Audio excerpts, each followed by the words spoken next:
friends, welcome to our channel Evergreen Branch. మన session వచ్చేసి మనం PTSP లో verify the rated density is a given value density function అనే గురించి మనం నేర్చుకుందాం. ఓకేనా? ఫస్ట్ ఆఫ్ ఆల్ ఏంటి అంటే రేటెడ్ డెన్సిటీ ఫంక్షన్ ఏదైతే ఉందో దాన్ని మనం ఆ వాల్యూ డెన్సిటీ ఫంక్షన్ అనేది మనం ప్రూవ్ చేయాలి. అంటే ఏంటి integration -∞ to ∞ f of x into dx equal to 1 అనేటువంటి మనం ప్రూవ్ చేయాలి. ఓకే, ఇచ్చినటువంటి ఫంక్షన్ ఏదైతే ఉందో రేటెడ్ డెన్సిటీ ఫంక్షన్ దాని ఈక్వల్ టు 1 అనేది మనకు వస్తుంది అని మనం ప్రూవ్ చేయడానికి మనకి అర్థం వచ్చేసి చాలా important question and maximum 5 marks లేదా 10 మార్క్స్ కి అడిగేటువంటి క్వశ్చన్. ఓకేనా? చాలా సార్లు రిపీట్ అయిన క్వశ్చన్ అందుకే మనం తీసుకుంటాం. ఓకేనా? First f of x equal to 2 by b into x minus a e to the power of minus x minus a into 2 by b అనేటువంటిది ఇది f of x అనేటువంటి ఫంక్షన్ రేటెడ్ డెన్సిటీ ఫంక్షన్ ఇది. ఓకేనా? కాబట్టి దీన్ని మనం ఏ విధంగా రాస్తాం అంటే మనం దాని డెన్సిటీ ఫంక్షన్ అనేది మనం ప్రూవ్ చేయడానికి ఏ విధంగా రాస్తాం -∞ to integration -∞ to fx of x into dx equal to 1. ఓకేనా? ఈ విధంగా రాస్తాం. ఈ విధంగా రాసినప్పుడు దీన్ని మనం ప్రూవ్ చేయాలి. ఓకేనా? ఇది వచ్చేసి మనం ప్రూవ్ చేయాలి. ప్రూవ్ చేస్తే మనకి ఇచ్చినటువంటి రేటెడ్ డెన్సిటీ ఫంక్షన్ ఏదైతే ఉందో అది వాల్యూ డెన్సిటీ ఫంక్షన్ అనేది నిరూపించడానికి ఇది మనం ప్రూవ్ చేస్తుంది. ఓకేనా? ఇక్కడ ఏంటి 1 అంటే మనం ప్రూవ్ చేయడానికి 1 వచ్చిందంటే కంపల్సరీ అనేది వాల్యూ డెన్సిటీ ఫంక్షన్ అవుతుంది. సో ఇక్కడ fx of x వాల్యూ ఏంటి అంటే ఇక్కడ తీసుకున్నటువంటి value 2 by dx of x minus a into the power of minus x minus a 2 by b అనేటువంటి వాల్యూ fx of x. ఓకేనా? Now consider integration -∞ to fx of x into dx. ఓకేనా? ఈ fx of x ఏదైతే ఉందో ఇక్కడ ఉన్నటువంటి ఈ equation ని ఏ ఈక్వేషన్ అని అనుకుంటే ఈ ఈక్వేషన్ మీద సబ్స్టిట్యూట్ చేస్తాం. ఓకేనా?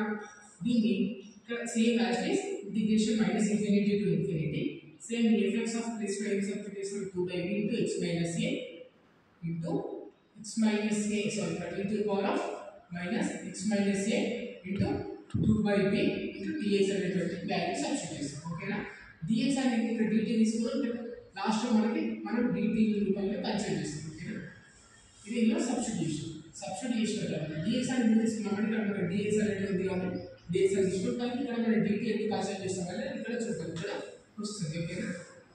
ఇప్పుడు ఏం చేస్తామంటే ఇచ్చినటువంటి ఈక్వేషన్ ఏదైతే ఉందో ఇక్కడ మనం తీసుకున్నటువంటి ఈక్వేషన్ ఏదైతే ఉందో ఈక్వేషన్ లో మనం సబ్స్టిట్యూట్ చేశాక మనకి ఈ వాల్యూ ఏదైతే ఉందో x minus a 2 by b ఇది ఏదైతే ఉందో దీన్ని ఏ విధంగా రాసుకోవచ్చు అంటే x minus a whole square by b అనేటువంటి రూపంలో రాసుకోవచ్చు. సో దాన్ని మనం ఈక్వల్ టు t అనుకుంటాం. x minus a whole square by b equal to t అనేటువంటి వాల్యూ తీసుకుంటాం. ఓకేనా? ఈ టోటల్ వాల్యూ ఏదైతే ఉందో దీన్ని వచ్చేసి మనం t గా తీసుకుంటాం. Next 2 into x minus a by b ఏదైతే ఉందో 2 into x minus a by b into dx ఇది ఇక్కడ వస్తుంది. దీన్ని కూడా వర్తిస్తుంది. ఓకేనా? ఎందుకంటే ఓల్డ్ కదా కాబట్టి into dx ఏదైతే ఉందో దీన్ని మనం వచ్చేసి dt తీసుకుంటాం. ఎందుకు dt తీసుకుంటాం అంటే ఇక్కడ dx తో చేస్తున్నాం. dx అంటే ఇక్కడ మనం x y t వాల్యూ తీసుకుంటున్నాం. మనకి t తీసుకున్నాం వాటిని విత్ డిఫరెన్షియేషన్ t రూపంలో తీసుకుంటాం. ఓకేనా? ఇక్కడ వరకు t వాల్యూ dt వాల్యూ మనం సబ్స్టిట్యూట్ చేస్తాం. సబ్స్టిట్యూట్ చేసినప్పుడు ఈ ఈక్వేషన్ లో ఏదైతే ఉందో x minus a whole square by b ఏదైతే ఉందో ఈ దీంట్లో వచ్చేసి మనం ఇన్ఫినిటీ అండ్ మనం ఏ వాల్యూ సబ్స్టిట్యూట్ చేసి మనకు ఏ విధంగా వాల్యూస్ వస్తుందని చూద్దాం. ఓకేనా? ఇక్కడికి వచ్చేసరికి for x equal to a ఇందులో వచ్చేసి x equal to a value substitute చేస్తే t equal to a minus a whole square by b అవుతుంది. సో a minus a అంటే x minus a ఇక్కడ x అనేది a minus a అంటే 0 square equal 0 by something equal to 0 అనేటువంటి value వచ్చేస్తుంది. Infinity ∞ తీసుకున్నాం. ∞ తీసుకున్నప్పుడు ఏమవుతుంది t equal to -∞ minus a whole square by b. ఓకేనా? ఇన్ఫినిటీ పైన something equal to infinity square equal to infinity by something equal to infinity. ఓకేనా? 0 infinity values మనకి 2 values అనేవి వచ్చాయి. సో వచ్చినప్పుడు ఈ వాల్యూస్ మనం ఏం చేస్తామంటే ఇంటిగ్రేషన్ దాంట్లో మనం సబ్స్టిట్యూట్ చేస్తాం విత్ రెస్పెక్ట్ టు ఇంటిగ్రల్. ఇక్కడ ఇంటిగ్రల్ ఏమవుతుంది మనకి 2 వాల్యూస్ వచ్చాయి. లిమిట్స్ ఏంటి ఇంటిగ్రల్ లిమిట్స్ 0 అండ్ ఇన్ఫినిటీ ఇక్కడ -∞ తీసుకుంటే అక్కడ మనకి ఇన్ఫినిటీ వచ్చింది. So 0 to integration 0 to infinity then e to the power of minus t into dt. ఓకేనా? e to the power of t into minus t into dt. ఓకేనా? ఇప్పుడు వచ్చినప్పుడు e to the power of minus t అంటే 1. ఓకేనా? e to the power of minus 1 by ఈ integration మనం direct గా ఈ రూపంలో రాసుకోవచ్చు.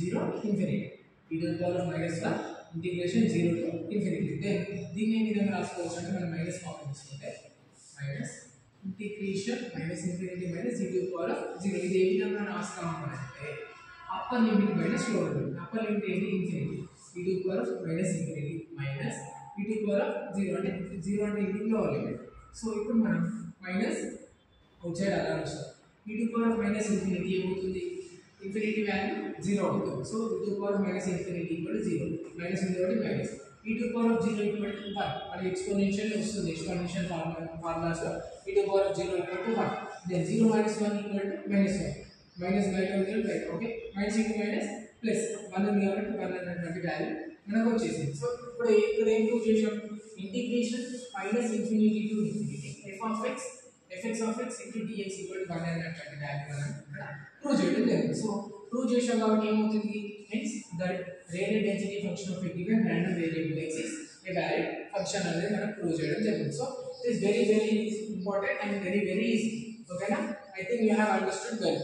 Please do like, share and subscribe to our channel.